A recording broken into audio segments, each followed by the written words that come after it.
Good evening, and welcome to our continuing series, Evenings with Sraddhalu. Este. Today we begin the subject on the world situation, and I imagine there's a lot to cover, so it may not be just one evening. This East and West, East seems to be rising, West seems to be in some ways disjointed, falling. What is your overview?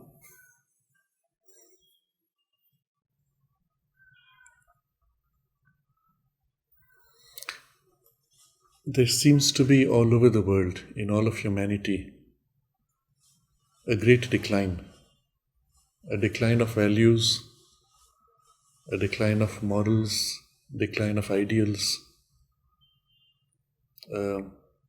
deepening skepticism to things spiritual, even we would say a darkness and an exaggerated materialism, which is what you see growing over the last 100 years or so.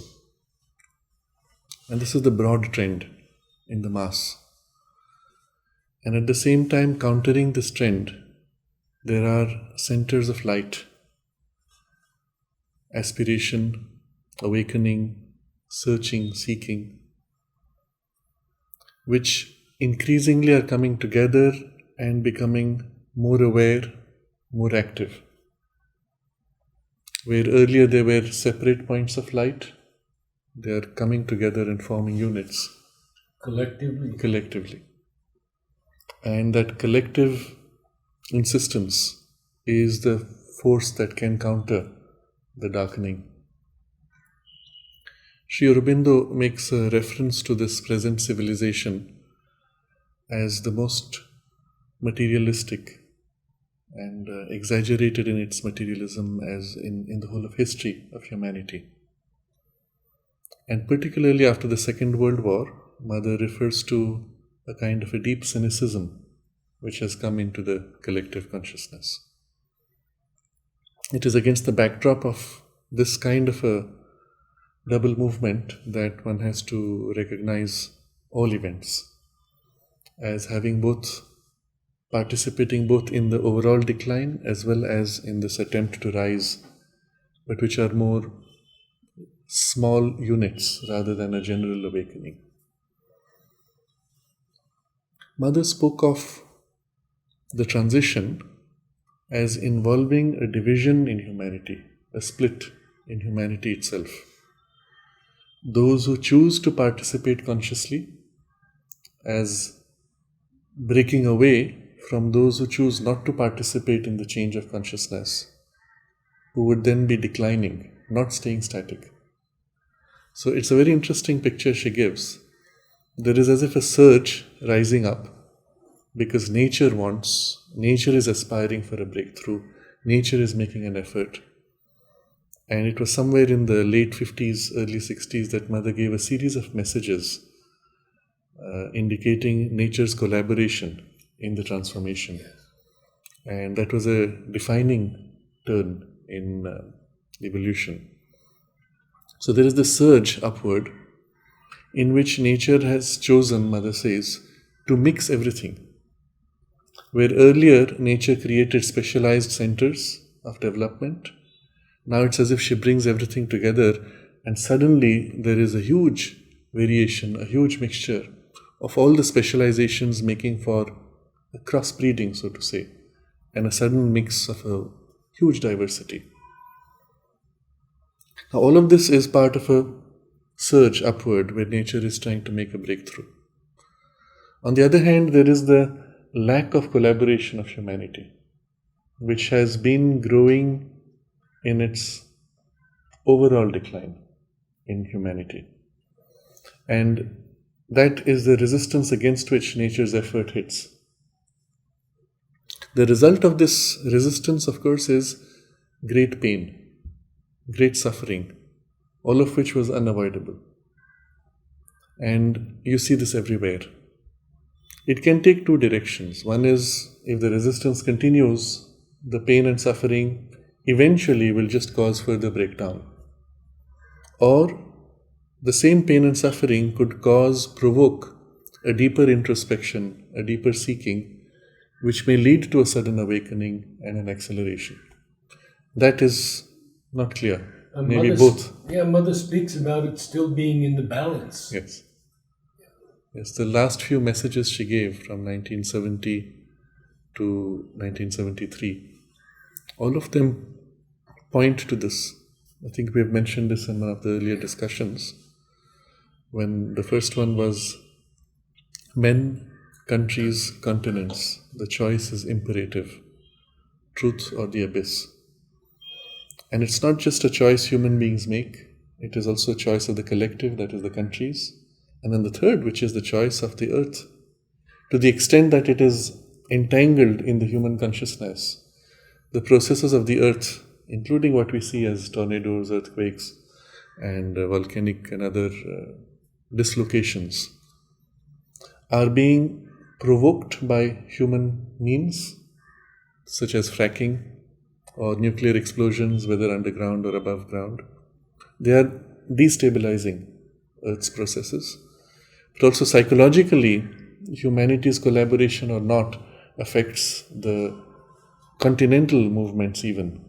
So there's a profound sense in that whole message, not only at the level of people, but even nature's processes. And it's not as if you have an in-between choice. It's either truth or the abyss. And it's an extreme either way. And that's where you have the suggestion of the split already beginning, which she discussed in great detail in the mid-60s. Then we have the other message that she gave, where she said that I hope it will not be through one of those dark nights of civilization. And she said if that can be avoided, it is worthwhile, because it's not worth having to pass through it again. Now, when she's saying that, it's because she's seeing distinctly the possibility of such a passage. And at the same time, she has this very disturbing statement when she says that I cannot guarantee that humanity will find this humanity worth saving. And that's when she says the question is still in the balance. But she explains what she means by humanity is not the extinction of humanity, but the civilization which is currently developed. Is it worth saving? I recall that in Book 11, Sraddhalu says it somewhat differently. He says the higher man will lift up the masses and some will awake, which is undoubtedly true. Yes. But Mother also says the mass may not survive. So this you will recall the passage where Sri Aurobindo writes in Savitri, when darkness deepens, strangling the earth's breast, and man's corporeal mind is the only lamp. And at that point, it's as if all the light is extinguished. This is the darkness of civilization, which is one of the things which we seem to be heading towards. And he tells us, as the thieves in the night shall be the covert tread. And it is in that night when our means are not sufficient that the divine help sneaks in like a thief and works from within. So that whole description, you see, it's one of the possibilities which is in the balance still. As if the night growing everywhere, these small pockets gathering, strengthening, will be the centers of light which will make the passage through the darkness in many places all over the world and come through. And as the passage of breakdown is complete, they will as if rebuild the new form, the new civilization. Now this only is necessary if the resistance in humanity is so strong as to not awaken. At the moment, again, it's not clear whether that resistance will awaken or not. The conflict of forces is so great, it's so extreme. One of the signs you will see everywhere in the world, there's a split, a division in viewpoints. And the split takes the form that people on both sides do not see eye to eye anymore. Each is convinced of its own rightness. Each thinks that the other is completely wrong, and they are unable to see, unable to find a middle ground. And you see this politically everywhere in the world. Socially also similar trends developing. Can you give some examples? Well, recently, if you see in the US elections, the kind of polarization that took place, and each side is so convinced of its own rightness. And if you try to speak to one side of in what way the other is right also, or is justified in their issues or in their opinions, they will not accept. And the split takes a form in the media, for example. It has taken such perverse forms. There's so much attempt to even obfuscate, create fake information of each side, each one against the other. Fake news, but each one blames the other for fake news, when in fact they are generating it themselves. It's a very strange thing. We've never seen such a sharp polarization in the US. Similar patterns you will see in Europe. Similar patterns in India. To me, these are just signs of the extreme nature of the struggle. And the interesting thing is, if you actually go into the issues on both sides, they're all right. Both are right in their own particular issues. Both are wrong in certain other issues. And so one doesn't understand why they couldn't just come to an agreement, why there could not be a continuity. And it seems to me that this is part of the split that the mother has referred to. In communities, similarly, nothing is left untouched. Every community in the world, down to families even, suddenly something comes in, an issue, and then there is this sudden split taking place. So it's a precarious passage we are passing through right now. In fact, in certain ways, the last 1 year has seen only a heightening and intensification of the struggle. To me, that's a good sign. It means the light is moving as strongly as the dark, and the hope for it to succeed, override the dark, is equally strong.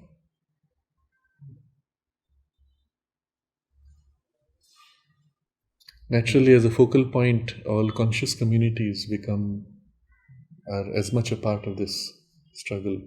Spaces such as the ashram and Auroville and all the spiritual centers will all face pressures of various kinds where you cannot maintain status quo. It's either you grow or you perish. Something like that. And what about North Korea, South Korea, and this rapprochement on the Olympics? It's interesting. The very crisis which on one side appears to threaten a nuclear war, at the same time is causing a coming together on another level. So it's one of those paradoxical, exaggerated extremes which are playing out.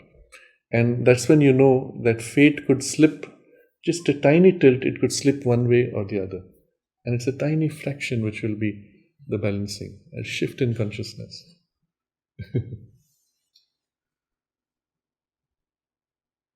Where do you see India and America and their possible collaboration?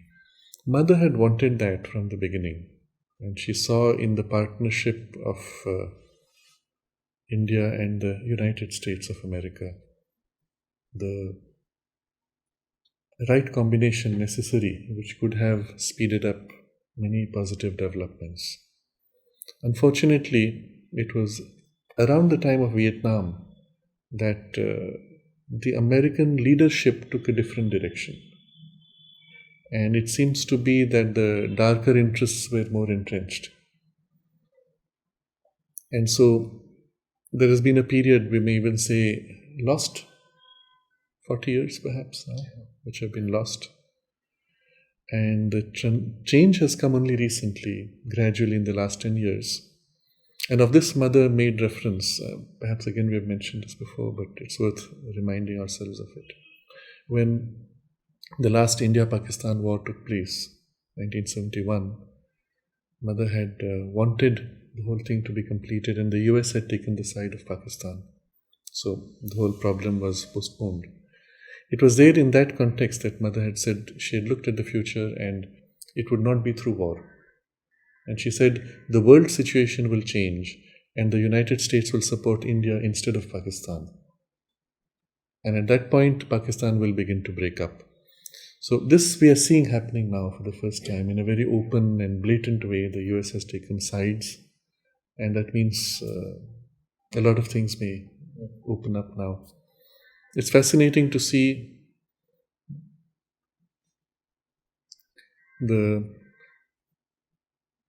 without getting too much into the politics of it, the struggles taking place in the US and the struggle taking place in India, and in what way they are complementary to each other. And so this rapprochement and perhaps even a closer engagement can form a front that may assist in the awakening, overall awakening, much more.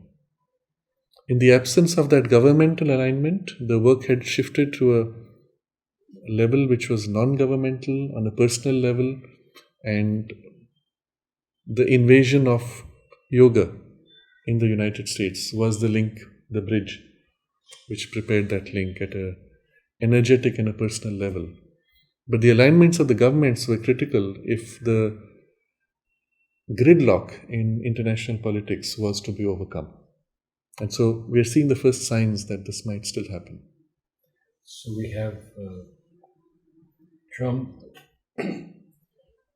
cutting off all military aid and economic aid to Pakistan. Yes, it is a huge step. I'm a little wary of going too much into the politics of it because it might be too surprising or too overwhelming for people to recognize these aspects. But I will, wherever possible, refer to things of the Mother's indication and Sri Aurobindo's to also give support to this. Mother speaks of how the Asura came to her and said that it would start a movement in China. And he said to her that he will start the movement and a revolution by working through or creating certain secret groups, secret societies. Now this Mother records in the agenda the reference to the secret societies. It's very interesting because we see over time, let's say over the last several hundred years, in the West, many secret societies growing, but in the last 100 years, they consolidated their power over the world and became a kind of a cabal which was controlling international politics. Mother refers to the Asura of falsehood who calls himself the Lord of Nations. And it was really part of that movement, which was because he considers himself or wants to be the ruler of the destiny of nations. And it was under that influence that this cabal had worked. It worked behind the scenes to create a common interest of a darker kind, to prevent human evolution, to keep humanity engaged in, distracted in meaningless battles and confusions, to keep people poor and suppressed, to prevent any forward movement. And so after the Second World War, this group became so entrenched and so organized. They were behind what we call the Cold War. Now, in the face of it, it seemed as if the USSR and the USA, NATO, etc., were having this great battle and the whole world was held in a balance of danger of war. In fact, behind the scenes, they were working in cahoots with each other, certain groups, to maintain the state of war, to maintain the state of conflict and confusion so that they could benefit, they could entrench themselves and drive humanity into a condition of enslavement. Now, a lot of this has been extensively documented and increasingly is coming out into the open. It is this group which has been behind even the play of politics in many countries, and it is behind the war in the Middle East and all the conflicts that you see in most places in the world. They want war. And so they ensured the funding wherever there was possibility of division. They ensured the funding of groups such as supporting Pakistan against India, to keep India weak, to create a center where a kind of a festering sickness grows, which can then be a breeding ground for terrorism, which can then be imported into the West to create more confusion and chaos, and so on. Intentionally to create confusion and chaos, intentionally to bring into food poisons which would weaken humanity, intentionally to bring dangerous chemicals into vaccines, intentionally to bring a decline in education and values all over the world. And it's only when you recognize that there is an intention in the certain group to do that, that you can explain why such things have happened. Otherwise, you cannot explain why such decline has taken place in just the educational content in the world, everywhere.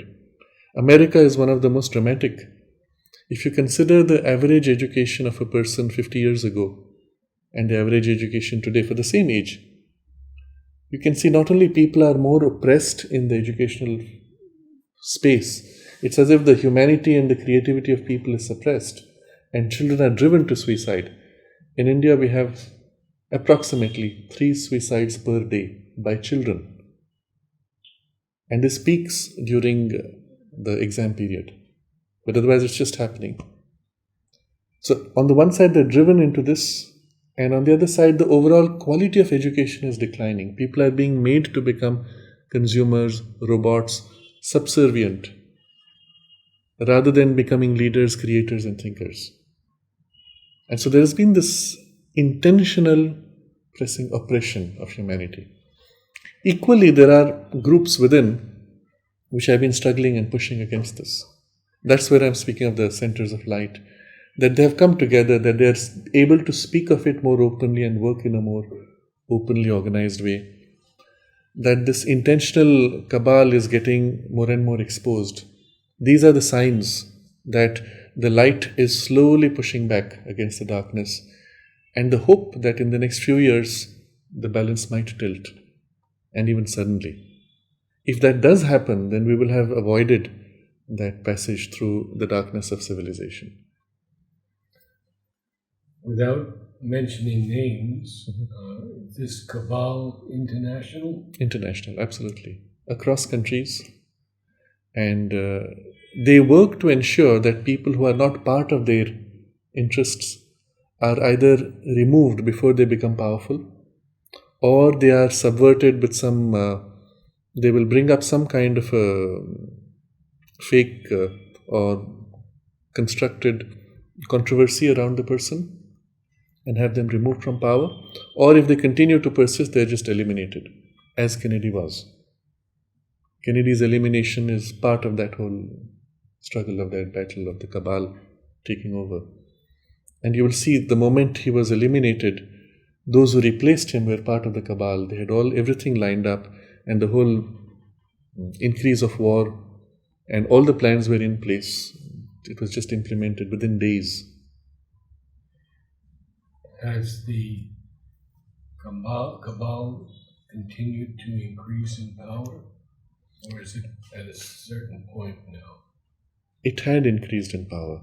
It had reached a point where it seemed to be they could never be defeated.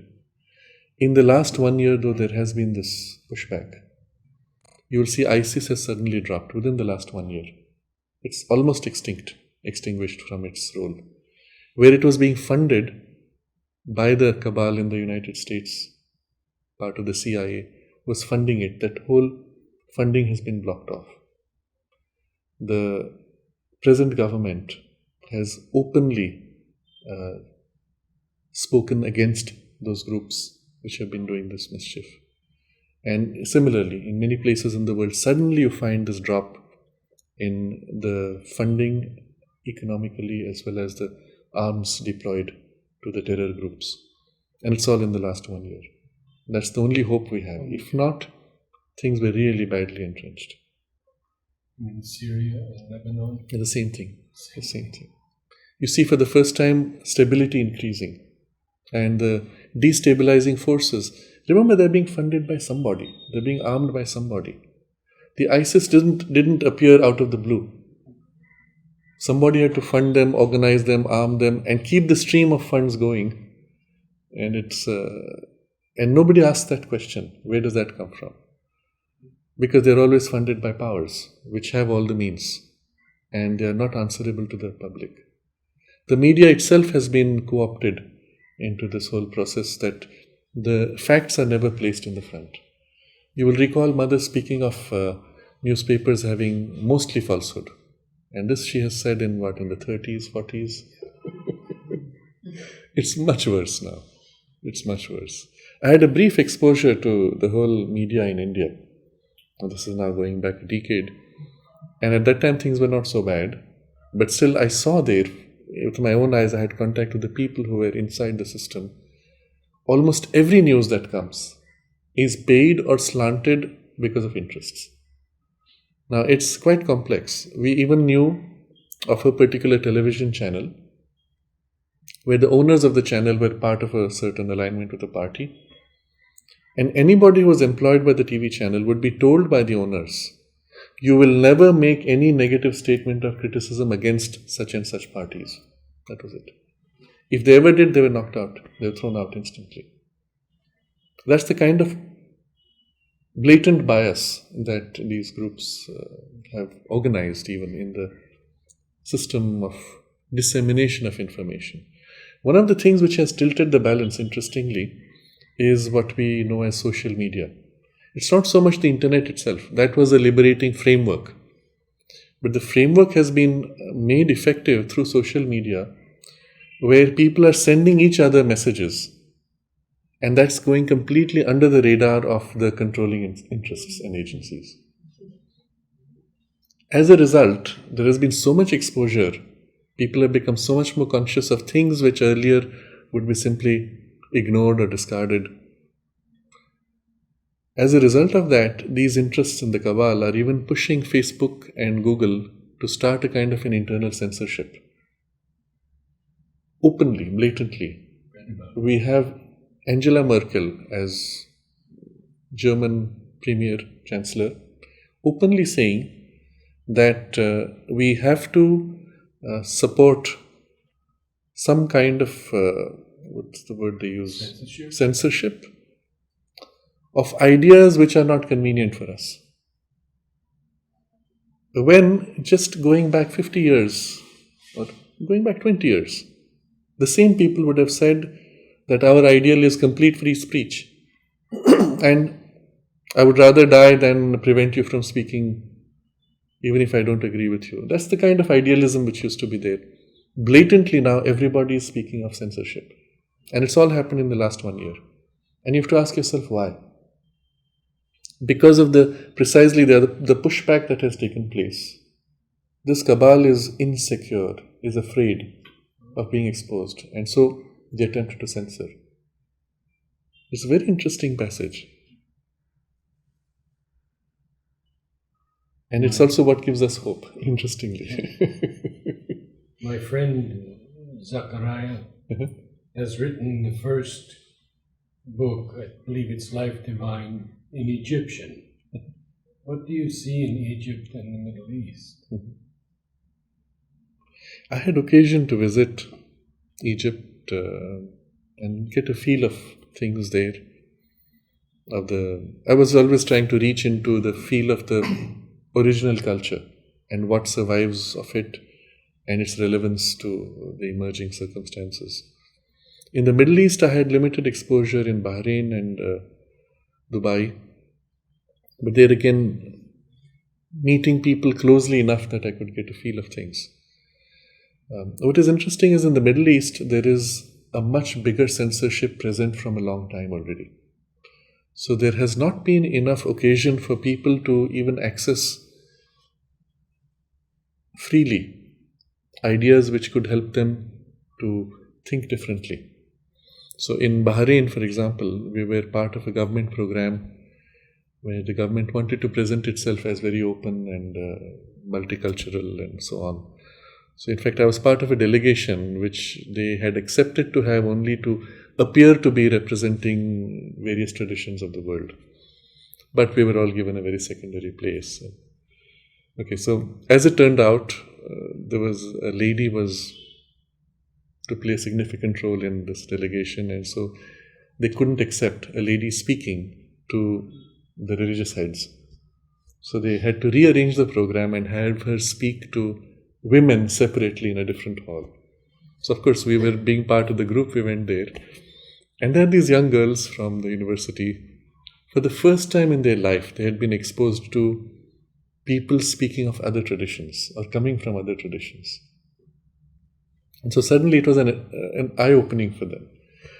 They were so open in the heart, and they were listening, they were eagerly absorbing, but they'd come with such biases because they'd been told, all those traditions, they're all crazy and so on. Okay, I had a chance then to interact with them, and I said, I'm sure you've been told many strange things about the Indian culture and Indian religious traditions, but let me tell you what I was taught from childhood. And so I began to speak of how we believe there is one. So I had to put a vocabulary which made sense to them. I said, there is one God. And that one is not just far away, He is right here in our hearts, in all things, immanent. And each one of us has a unique relationship with Him.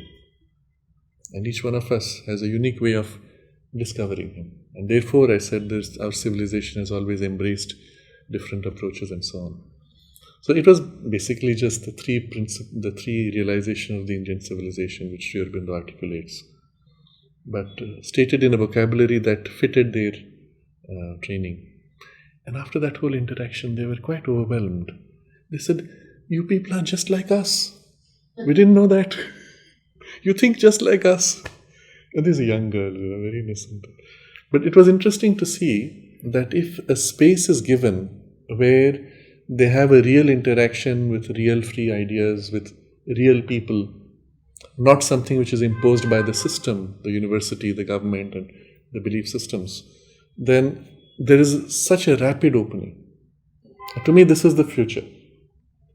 What is preventing it from happening is this hard, rigid crust at the top.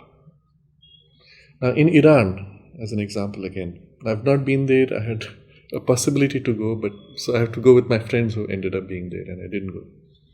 As it turns out, young people, because of media and because of particularly social media, have access to different ideas. And as young people, they have the energy and the drive to bypass the system. So what happens is, young people want to meet each other, they're not allowed to.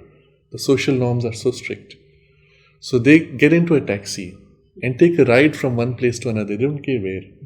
And the taxi people know. They just want to wander around the city. And every time they come to a traffic light and they have to stop, they roll down the window, look into the next taxi and exchange phone numbers with whichever young people are there. And then they go home with all these numbers, and then they start making calls and get into social media and exchange notes. And if they get interested in meeting them, then they set up a time, they go to their houses and meet, and everything happens which would happen in a open space of a college or university, transparently, happens here behind the scenes, bypassing the system, in spite of the mullahs at the top. So you're seeing two realities, two worlds. There's this very hard, rigid past preventing the future. And then there is this future here which is struggling to find itself. Because of a lack of a healthy space, it may take some weird distortions, but it's struggling. And this is the split. There's nothing in between. This is the split which I was speaking of earlier. Egypt is very interesting in a different way. So this is generally the Middle East. You will find this, what I've described here, to be common across. Oh, here's another example. I won't say which country it is. It was, because these are sensitive statements.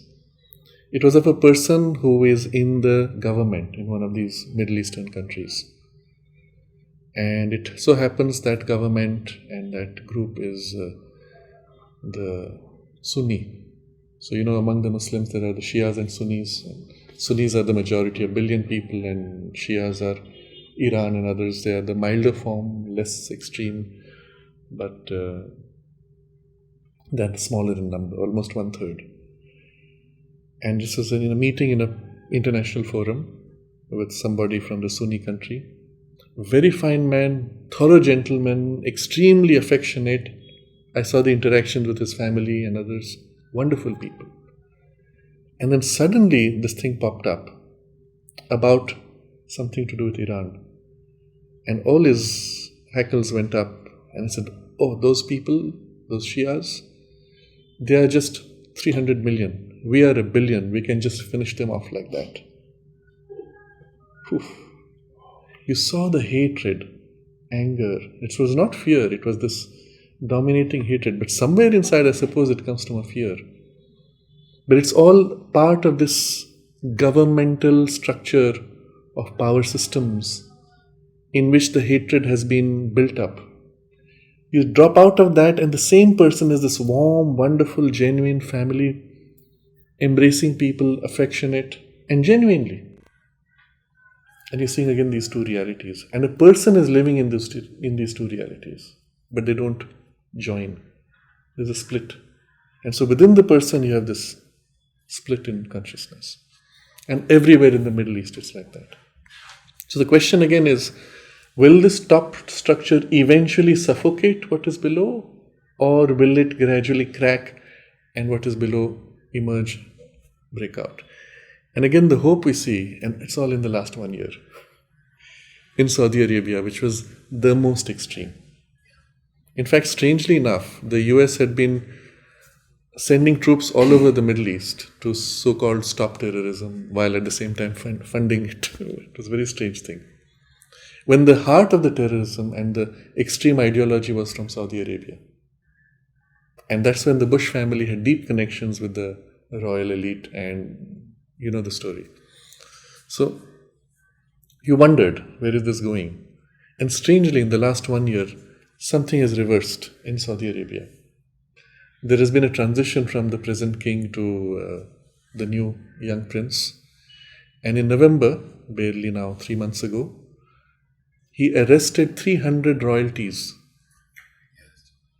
They were all put in jail, house arrest and jail. And it was for what?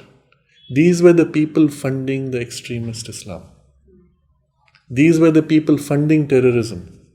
And they were all put in jail and made to cut down, stop entirely, or pay heavy fines for what they had done, with the intention of ending it. And at the same time that this was being done, this is November, at the same time, within a month or two, they announced that women would be allowed to drive, women would be allowed to have sports in stadiums, and all these sudden reforms, which were unimaginable just a few months before. And this is at the heart of the problem. If it can happen in Saudi Arabia, the rest of the Middle East will be forced to follow. And if the source of the funding for the extremism and terrorism is cut off, you will have rapid change. Will this survive? Will this break through? That is to be seen. But it's happened, and the process has begun. So this is as far as the Middle East is concerned. Are there possibilities amongst the Israelis and Palestinians? Inevitably, absolutely. If you look at the ground reality of Palestine and Israel, Israel as a nation, a modern nation, which started barely after the Second World War. In late 40s. Yes.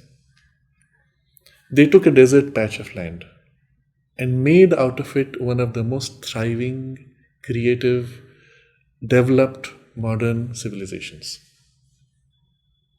Where there was no water, they brought water. Where nothing would grow, they created ways to grow.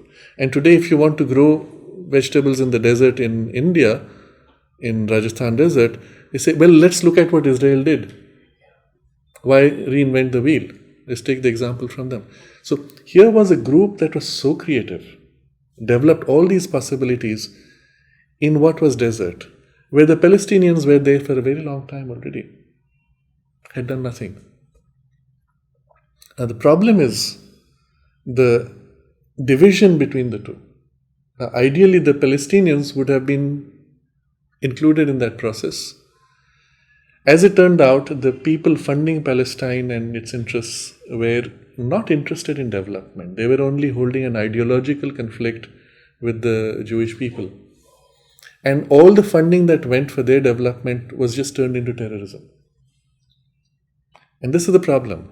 If you left it at the level of common man, you might have had a seamless transition and they would have been included in the whole process of development. But here came these interests of the cabals and others who want to provoke this division, conflict, etc. And to this day, all the funds being raised or funds which are being given for the development of Palestine, where do they go? And if you trace the funds, they go into making these underground tunnels to cut through, to enter, to sabotage, to blow up. And for what? If you get to the question of why, there is no good reason, other than some hatred coming from some religious belief of some past event or incident which has no relevance at all. And it's just hatred feeding hatred, nothing else. On the other side, on the Israeli side, of course, the reaction is equally harsh, which gives cause to this. And so it's a vicious cycle which can be broken if the funding is stopped. For Israel itself, there's no need to go out and bomb others. They're just happy to grow. They want to develop their civilization and culture. But as long as there are these attacks or threats of attacks, they have to do what is needed, and the responses are needlessly harsh. But if the funding on the other side is cut off, which we see happening in the last 1 month, openly, the US has declared that they will cut off all funds and economic support to Palestine if they don't change their ways. So again, here we see a hope that perhaps now the source of the problem can be eliminated and a change brought about. So I see great hope in this shift of balance between the Cabal and the interests of light, but only in the last 1 year. There's a shift for the first time. Otherwise, things were just jammed for the last few decades. It was so bad. But Israel can be a focal point, even an example for development in the Middle East. It's one of the most creative centers in the world today, even for software and for innovation. But again, even within the country, because of this influence of the Cabal, there are those who want to maintain war as a way of ensuring their dominance or power control and economic interests. And that structure has to eventually break. There were two things that I wanted to share. One was occurred around 1970, when a friend wrote to Mother and asked why this animosity, enmity over centuries and centuries. And Mother's reply was very simply, perhaps because they are brothers. The other one I wanted to mention is very interesting, in that when Netanyahu met Modi, he presented him with this water purification from seawater, 25,000 liters in a very short time. And now India has that technology. Yes. Okay, last question. You asked about Egypt, if you're interested. Yes, more on Egypt. Wonderful. Okay. Yes. Egypt was very different from the Middle East. It's very different culturally. See, there, it was a hub for civilizations meeting, trade links passing through. And it's not by chance that the pyramids were built there. The location is the physical, geological center of the landmass of the earth. If you take the whole Earth's landmass and lay it out flat as on a map, draw the center of gravity of all the landmass, you get to that region in the center of Egypt where they have the pyramids. Very interesting. It's as if going back, and we have to recognize the pyramids are much older than what they claim it to be now. Going back at least 12,000 years. The same arrangement of the pyramids, you will find that the Earth's axis is tilted, and the tilt itself rotates over about 24,500, 24,800 years. So it's called the precession of the equinox. Your point where the sun rises on the east shifts like that, according to the precession of the equinox, over 25,000 years. Now, if you look at the pyramids and their layout, they match exactly the image of the Orion belt. 3 stars, 3 pyramids. The size of the pyramid is in proportion to the brightness of the stars. The placement of the pyramid is geometrically exact representation of the stars.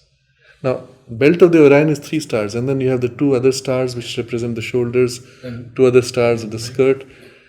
Exactly in proportion around these, you have also temples or pyramids in Egypt.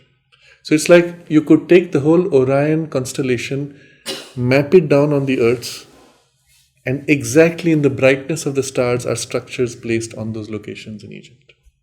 It's not by chance. And this is at the geographical center of gravity of the Earth's landmass. It's not the only such center.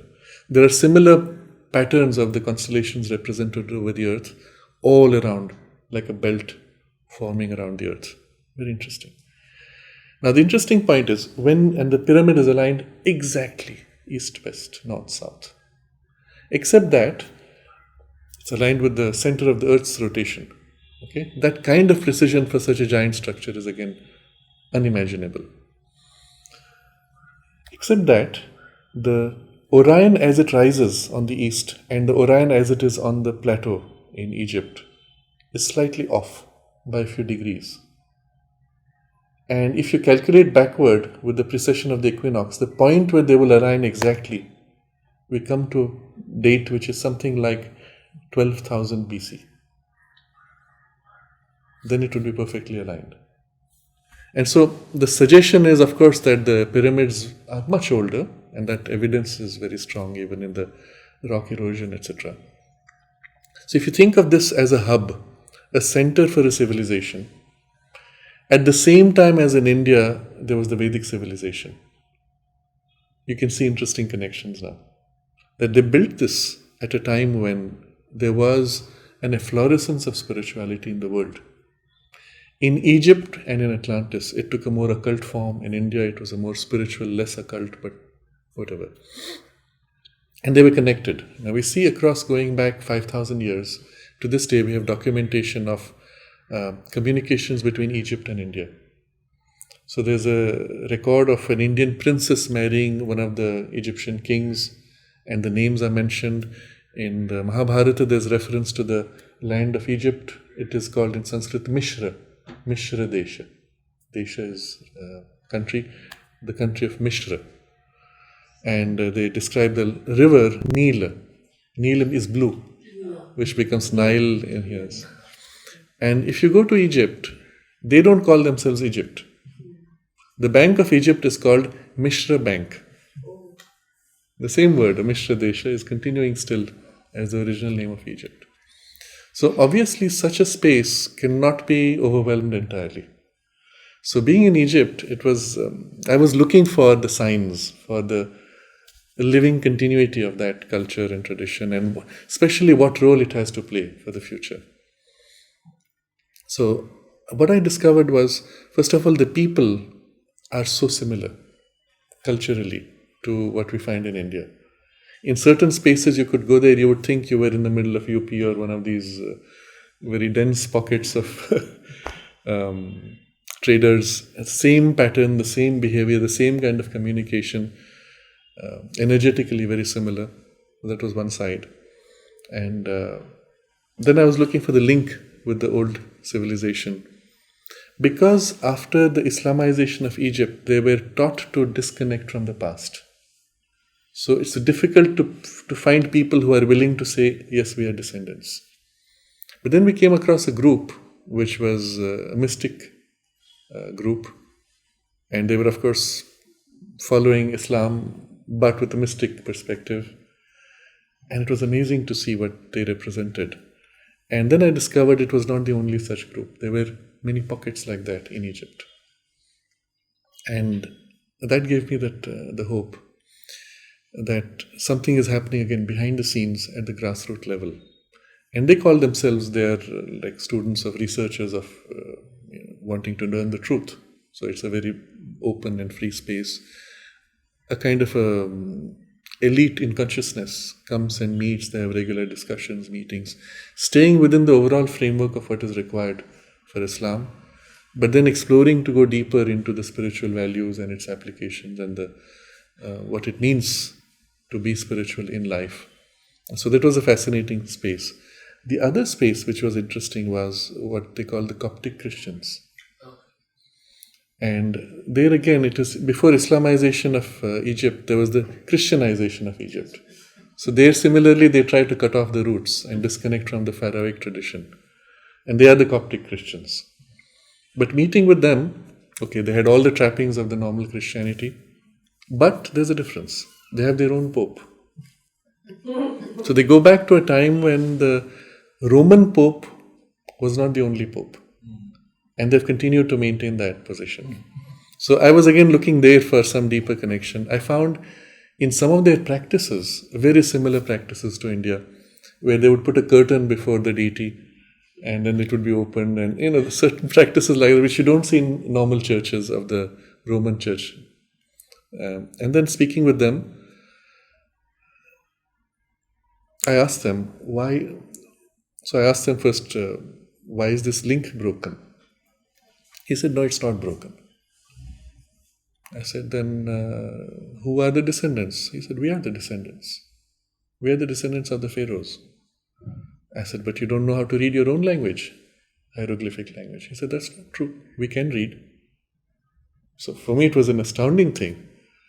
I said, well, are there people who can just look at the pharaohic inscriptions and read the whole thing just like that, like you would read any other modern language? He said, yes. I said, how many are there? He said, among the aged ones, there are 4 people who can still do that. Among the younger ones, they have not bothered to learn.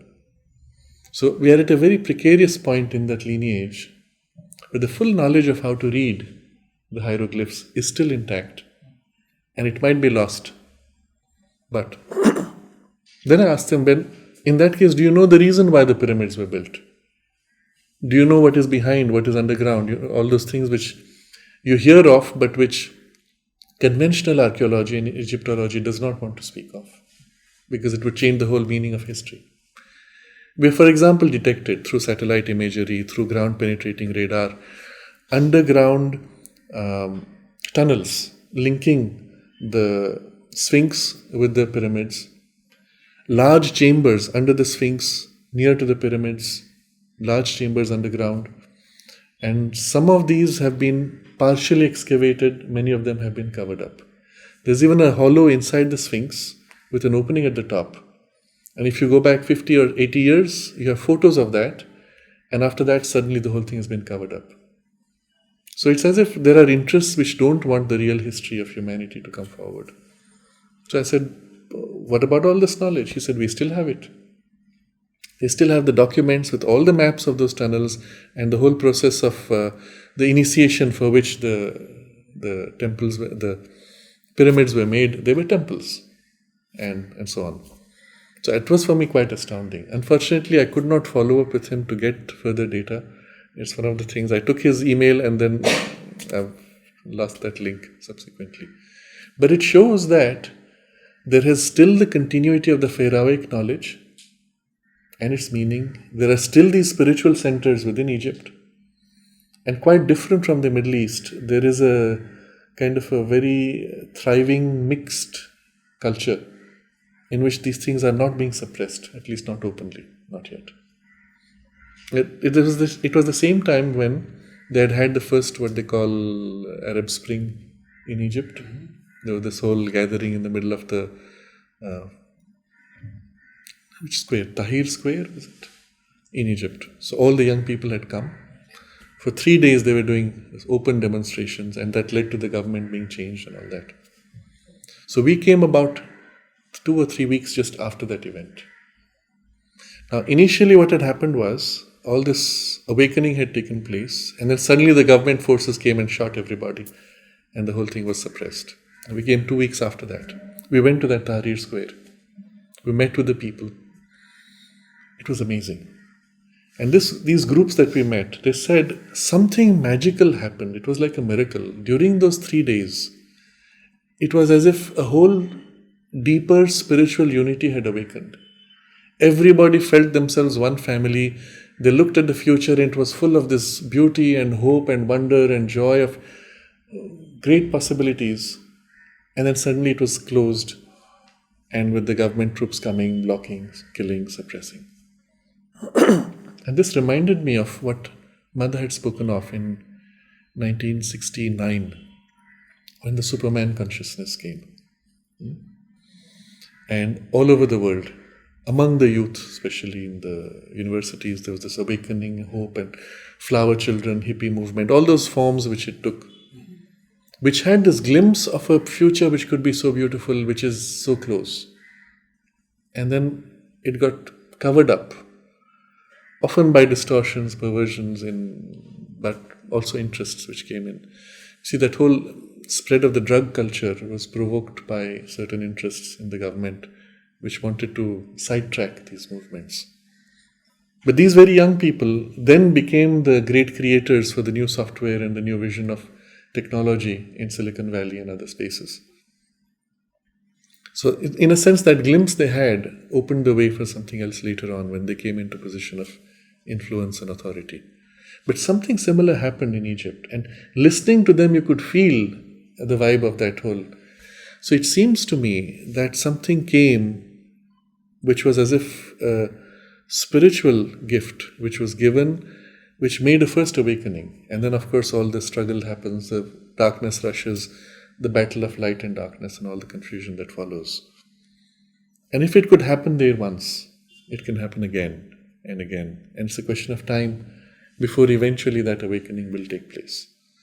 So this was very distinct in Egypt. And one more point I wanted to make.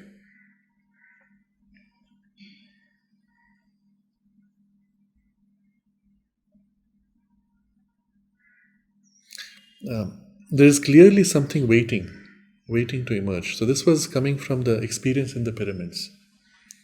I had occasion to visit the Great Pyramid of Giza, which was one of those 3 large ones, and also to visit the Valley of the Kings, where the actual mummies are buried. So entering the Great Pyramid of Giza, I had read so much about it, going back 30 years, all of the mystical, the mathematical, astronomical, and all that crazy stuff. Entering it, of course, it was just this pile of rock, but there was no feeling of anything spiritual. It's just the sheer size of it. Entering it, you had these touts who are preventing you from taking cameras unless you pay them money and all that stuff.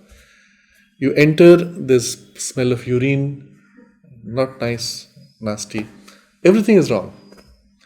But the moment you cross a certain threshold, suddenly the vibe changes. There's something so pure, so beautiful and clean, almost spiritual. And then we go through that big hall, you know, the long passage. There are places where you have to stay almost crouched as you go through, and then you come into this big hall. And clearly the whole thing has a deep symbolic meaning. It's not by chance. There was no reason to make all these complex structures, and each is done with such precision and intention. Then we got into what is called the King's Chamber. We were not allowed to go into Queen's Chamber because of so-called repairs. So we were in the King's Chamber, and then the guide tells us, now this is the same guy who was saying you cannot do anything, you're not allowed to take photos. Now, nobody is here. You can do what you want. You can chant, you can sing, you take photos. Then he made us stand. He told people to stand in the center of the room like this and then chant Om. It was so funny. Okay, so we all did that. I'm not sure if it was anything special, but one had the sense that there's something there which is waiting. It's waiting.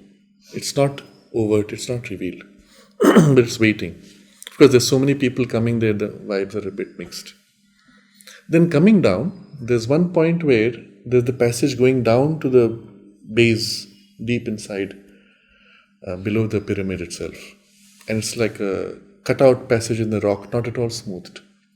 We stopped there on that edge.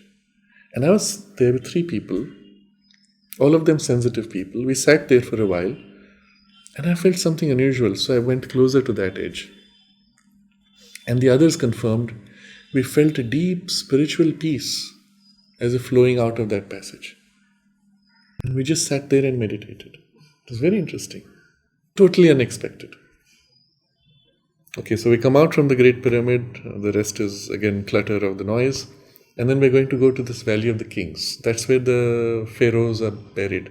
Now, I've had exposure to mummies in some of the museums, both in Egypt as well as in Europe. Not nice vibes. Weird, sometimes even dark. So I was not looking forward to this at all. And remember, this is the place where all the major burials are taking place. None of the pyramids, by the way, have any mummies. What you're told that the pyramids were made to bury mummies is all false. No inscriptions, no mummies. All mummies, all inscriptions are in this so-called Valley of the Kings, where into the mountain they've cut passages, and deep inside they have these beautiful inscriptions all through, and then suddenly the chamber and then the sarcophagus and all that. So we were indicated to pick only 3 out of a dozen or so. And we asked them, you tell us which are the best. So they gave us 3 names. The first one that we entered, I was not happy about it. Going into a dark space with mummies. I enter the space, I'm waiting to be hit by this darkness. Nothing. So I say, what's this? Okay, I have to be a little careful. Beautiful inscriptions, drawings. And I go in. And the atmosphere gets more and more beautiful, more and more clear. And as I enter in, it's so beautiful, so pure, a spiritual presence. It was so beautiful. And then I realized, oh my God, all these mummies, they were great spiritual beings. That's why they were placed here. That's why they made samadhi. That's what you call the sarcophagus. And in that particular one, they had a picture of 2 beings, Isis and Osiris, in the wall. Isis is painted golden white, beautiful woman. Osiris is bluish. What do you want?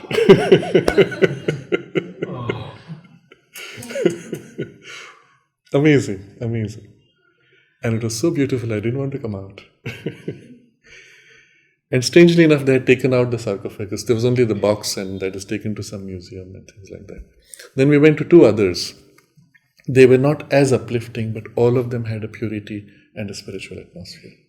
So this was for me a bit of a shock. Suddenly the sense of what it was, of the whole, the mummies and the Valley of the Kings, burial places, it was completely different from what I had expected. Then walking through that whole Valley of the Kings, I was trying to feel the space, and I could feel there are many more waiting to be discovered. They've only found some by chance because they're looking for things, and then some were discovered by chance. There's still many more which are waiting to be discovered. So maybe it will come out. And the last experience was in the museum in Egypt. So we were looking at certain things. Okay, it was interesting. I was trying to feel the things, the vibe of that time. Then suddenly we came to one statue. And there was a huge, deep recognition. And I didn't know what it was. And I was trying to feel. And then I looked at the name. And it is the name that Mother is referred to as one of her incarnations. I forget now the name. Not Hatshepsut, another one. Queen T, I think. I think it was that. And I didn't have a camera, unfortunately. But I had the recognition. I knew that I knew her. And then when I looked at the name and I remembered that, then I could make out it. The form had this resemblance even to the Mother. At least the vibe was so strong. No, just a statue, stone statue. That resemblance to? Resemblance to the Mother. But I don't know if it was a form resemblance or the vibe resemblance. But it could be a mix of the two. But it was quite amazing to feel that. Oh, you were there? Yes, I did take a picture. Is it? Okay. Don't know. So we were not allowed to. So maybe we sneaked one. I don't know. That was quite amazing to see. Shall we stop here? Okay. Do we have any questions? If anyone has questions, we have the microphone now. So just to conclude and put in context the whole Egypt story, there is something waiting there to come out. Some knowledge, some even information of the past, lines of past civilizations which have been lost, waiting to come out. And that will take place at some point when humanity is more receptive and the interests which want to block have been sufficiently weakened. So hopefully soon.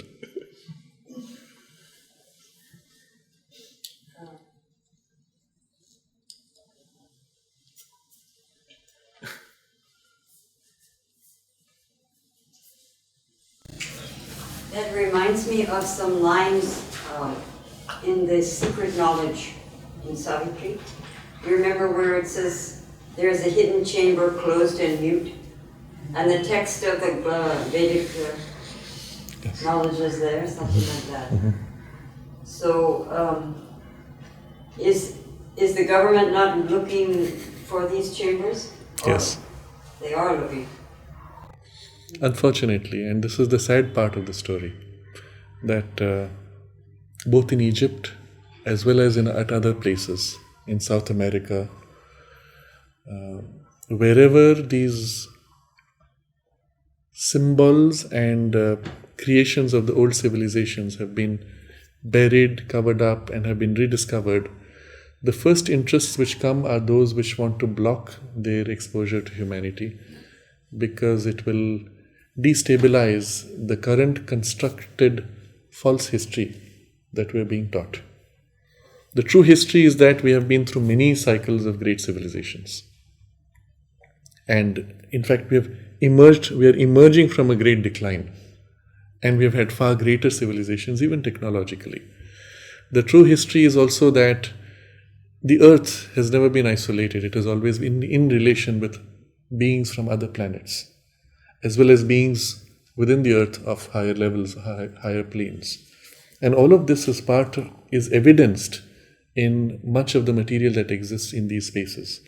In certain cases, I'm referring now to Edgar Cayce's readings, and he's one of the most reliable that we can turn to. He speaks of 3 places on earth where they held evidence of the past civilization to survive this passage of the Kali Yuga. And the 3 places he refers to are in the Himalayas, in Egypt, and then in the Andes mountains. Now, in all these spaces, people have discovered things. When, for example, the Europeans came to South America, they found evidence, including bones and bodies, mummified bodies of giants. And a giant means people who were 12 to 15 feet tall. Some of them were even bigger. And these are all documented by the Christian priests in letters which they have sent back to the Vatican, which are published letters, by the way. And one of these priests says how he was taken to these places where they had these large mummies. And in one case, the giant was so big, his entire sword, which would be about this size, went completely into the eyeball of the giant and the bones. And then he describes how they burnt it all up. All this evidence was burnt up. And you wonder why. And all this is happening for the last 500 years. It's not something new. Every place where they found underground passages of tunnels going deep into the earth, sometimes for hundreds of miles. Some of them going so deep and entering large caves with symbols, carvings, statues, even gold. All of these centers, which were holy spaces, the church took over, broke the original temple and built their own church. It's as if they took over the controlling point from which access to these spaces and their knowledge was held in their grip. So there's a sustained pattern going back several hundred years to try to suppress our true history, to take control of these artifacts and either squirrel them away, or when they find things, they want to reverse engineer the technology for their own benefit, but not expose it to humanity. So this has been happening in Egypt also. Now we know of people who were part of that exploratory teams who have subsequently spoken up of what they saw, what they did. And similarly, it's still happening even now in South America. Recently, they discovered mummies of 2 different kinds. One is a human-sized mummy with 3 fingers and 3 toes, completely intact. Several of them, including I think one which was pregnant. All of them have been x-rayed, tested, carbon dated, all the works to show it's genuine. They are not human. Unless you call it a different human species. They're extraterrestrial origin. Some other species, definitely non-human species. And their mummies have been found. And immediately there was a rush from the governments to go and block off further access to these spaces where these were discovered. And another one which is recently exposed, which is called the Atacama humanoid, because it was found in the Atacama desert, which has also been x-rayed and analyzed, even genetically. It's about this size, an adult, completely adult mummified form. And they have apparently discovered a second one, but the first one has been completely exposed in analysis to the public. But again, the rest of it is suppressed by the government. So yes, there is a lot of exploration happening which is kept out. I give another example. This is when we went to, in the Andes, at the top there is this whole structure at the top of a mountain. And nobody knows how they took stones to that height and arranged it. It is it's a very famous, I forget the name now. Machu Picchu, yes. So at Machu Picchu, what the guides told us was, at certain places, they found buried mummies, which were taken away by the Smithsonian Institute, except that it was sent by a ship, and on the other side they said we never received it. Meaning it was squirreled away. The carbon dating, of course, didn't fit their timeline of history, and so they squirreled away. Similarly, in the USA, many of these mounds, which were preserved by the Native Americans, they had giants, often double or triple of our size, which were sacred, red-haired, and some very unusual types. Many of these mounds were unearthed by the Smithsonian Museum and the evidence taken away and suppressed. So if you go back 100 years, you have newspaper articles with photographs of these giant skeletons, bones, mummies, and then after that silence, the whole thing is suppressed. And today they just deny that it was ever there. But the newspaper articles are still there with those photos. So there is clear evidence across the world of many prior cultures, civilizations, humanoid variations, including stories, of course, like what you have in the Jewish tradition of the giant, what is his name? Goliath, and so on. Or stories in the biblical tradition of giant humans, in the Indian tradition equally. All of those are now suddenly turned into myths. And the physical evidence of their existence is squirreled away, suppressed, or destroyed. And you have to ask yourself, why? What are they hiding? If this becomes public knowledge, what will it mean for humanity? Suddenly the whole sense of history, the whole purpose of life would take a different turn. And they don't want that awakening. See, the possibilities of human evolution would suddenly open up. Yes, so much is possible because it has been done before. And this is what we should focus on. That focus they do not want. They want to keep you struggling to survive in petty quarrels and petty distractions of greed and desire and ego-driven interests.